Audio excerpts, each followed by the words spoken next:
Hi, I'm Nisha, and today I've got 3 different vegan meal prep ideas for you, all made in the Instant Pot and all perfect for winter.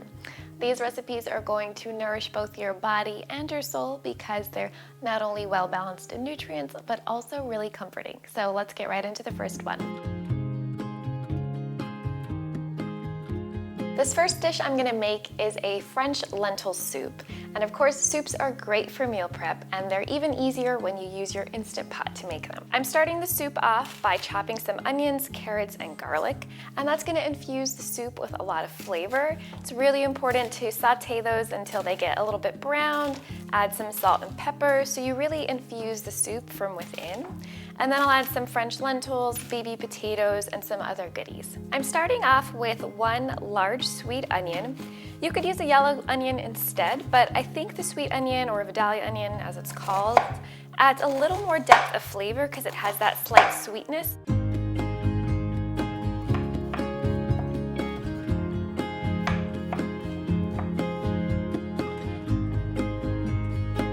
Next, I'm going to use a generous amount of garlic. Of course, if you don't like garlic as much, you can use a little less, but I think a lot of garlic is key to creating flavor. And to easily peel garlic, I just push down with the back of a knife, and that's probably the easiest way to peel garlic that doesn't require some sort of special contraption. I'm just going to mince up the garlic. I find it easiest to mince once I've peeled it, to then cut it into thin strips, and then put all those strips together and then just run a knife back and forth over it.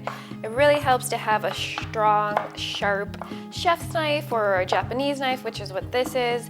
A little kitchen kind of steak knife is going to make this a lot harder to do. Next up are some carrots. I love this subtle sweetness that carrots bring to a soup or a stew, and I'm just going to dice them up.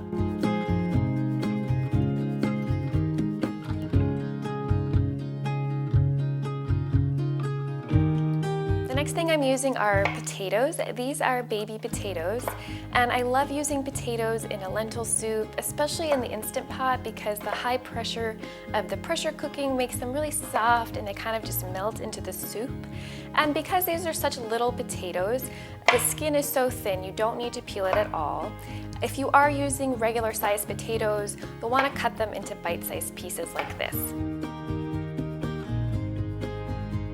Now for my favorite part of the soup, which is a bouquet garni. A bouquet garni is a French word that means a bundle of fresh herbs tied together with string. Today I'm using parsley, rosemary, bay leaves, thyme, and oregano.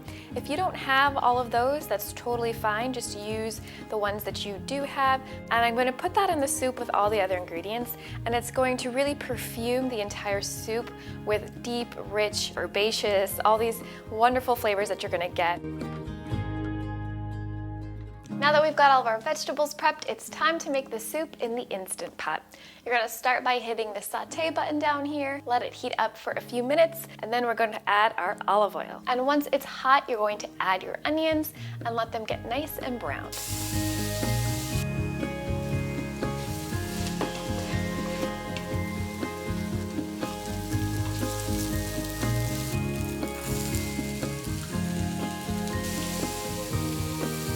Once the carrots and onions have cooked down a bit, you're going to add all of the ingredients, including this vegetable broth, the French lentils, this beautiful bouquet garni, these little potatoes, and the remaining salt and pepper. Gently stir those ingredients, and then finally you're going to add some crushed canned tomatoes on top.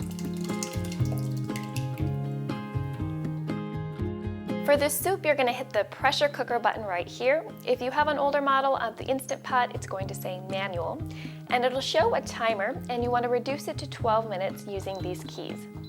You want to make sure that this sealing knob is set to sealing instead of venting. If you set it to venting, it won't actually seal and you won't be able to pressure cook. All right, the soup is done and it smells so good. I can't wait to try it. And I just let this come to a natural pressure release after the soup was done on the pressure cook setting. A natural pressure release just means you don't touch the Instant Pot after it's done. You just let it depressurize on its own. And you'll know it's done when this metal pin right here comes down. It'll make a little clicking sound.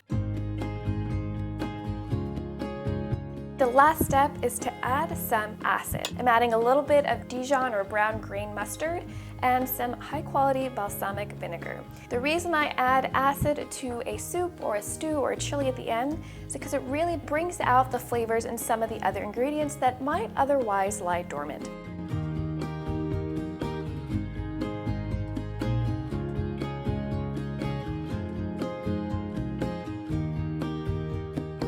My next Instant Pot meal prep idea is a miso butter cauliflower mash. It's a healthier alternative to mashed potatoes, but still tastes really rich and indulgent. And it stays great in the fridge, so you can serve it alongside your favorite protein or vegetable during the week. I'm gonna start this dish by chopping some cauliflower as well as some leeks. You're just gonna chop the cauliflower roughly into florets. No need to be super precise because it's all going to get pressure cooked together.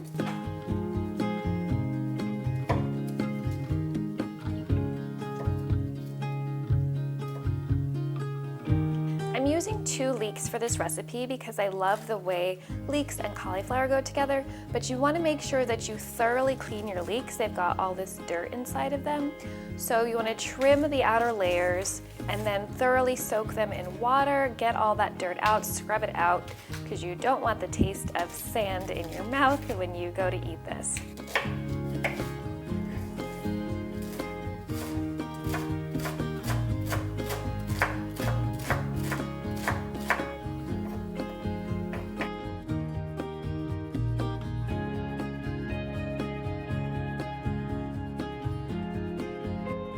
For this cauliflower mash, the first step is to saute some leeks and garlic and olive oil. And that first step is really essential to adding a lot of flavor into this mash. So you're gonna start by turning on the saute setting, and you'll add a little bit of olive oil once the pot gets hot.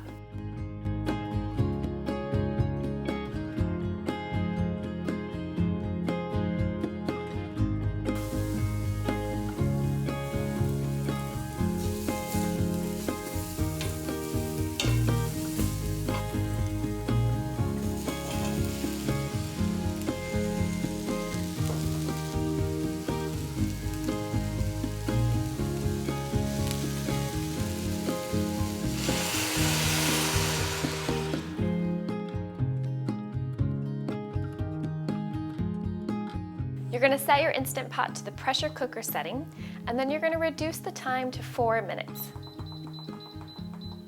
Don't forget to set the knob to the sealing function. While the cauliflower is cooking in the Instant Pot, we're gonna go ahead and get started with the miso butter. And that's gonna add so much flavor to this dish, and all you need are 2 ingredients. We've got some vegan butter and some miso paste.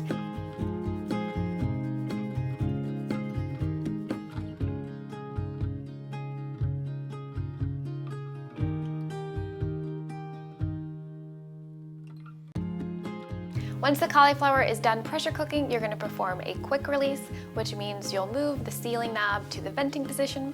And to the cooked cauliflower, I'm going to add that miso butter I just made, along with the remaining salt and pepper and some nutritional yeast for a bit of a cheesy flavor. Then you're going to take a immersion blender and just directly in the pot, go ahead and blend it up. If you don't have an immersion blender, just transfer the cauliflower mixture to a food processor instead. When you think of cauliflower, you probably think of like super healthy, but I guarantee this mash is going to taste indulgent and rich. It's really flavorful. It's like a hug in a bowl, and I can't wait for you to try it because it's so easy and it's so comforting. For my final Instant Pot meal prep dish, I'm doing a breakfast, and this is going to be a really cozy, comforting dish for the winter. I'm starting off with some pears and some dates, because this is a pear date spiced oatmeal. The first step is to peel and dice some pears. You can use any variety you like. The spices I'm using are going to go really well with these pears. I've got cinnamon, ginger, cardamom, and allspice. And together with the vanilla extract, it's going to make this taste a bit like dessert. It's going to be really warm, cozy, a little spicy, just really nice winter flavors. The first step is to lightly spray your Instant Pot with some cooking spray or coconut oil to prevent the oats from sticking. Then you'll add the steel cut oats. I'm using 1.5 cups. I'm using 4 cups of plant-based milk for about 1.5 cups of oats. I find that to be a great ratio for creamy oats. Then we'll go ahead and add the pears. Then we're using some medjool dates. These are the really soft, sweet, sticky dates. If you can find them instead of the deglet dates, I highly recommend them. And you just want to make sure you remove the pit from the inside. Then we have some vanilla extract. Finally, we have a combination of spices as well as a pinch of sea salt. The great thing about this recipe is that it really requires little work, and so you can make it in about 5 minutes. Once you put everything in here, the Instant Pot does all the work for you, so you can go get ready for your day, go to the gym, whatever it is that you want to do in the morning. The oatmeal might be a little foamy on top when you open the Instant Pot. Just give it a good stir to incorporate everything, and it'll have this nice creamy texture and it'll be perfect to eat.